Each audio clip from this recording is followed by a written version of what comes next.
Did you know that if someone gets access to your unlocked iPhone for just a minute, they could change your Apple ID password and potentially lock you out of your own account? That means they could gain access to your photos, personal data, iCloud backups, and even make it much harder for you to recover your account. The good news is that Apple has a hidden security setting that can help prevent this. Let me show you exactly how to enable it. Step 1. Open Screen Time. First, open the Settings app on your iPhone. Scroll down a little and tap Screen Time. Tap Content and Privacy Restrictions. Now, turn on the toggle at the top to enable content and privacy restrictions. Step 2. Block Apple account changes.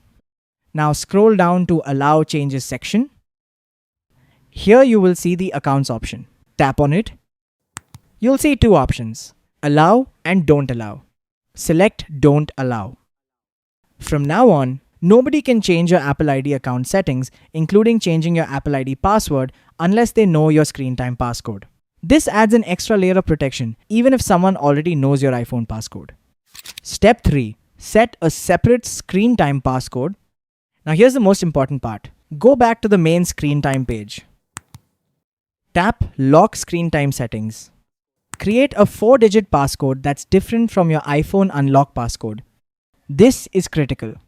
If you use the same passcode for both, anyone who knows your iPhone passcode could still disable these protections. Choose something unique that only you know. This is one of those hidden iPhone security settings that takes less than a minute to enable but can protect your Apple ID from unauthorized changes.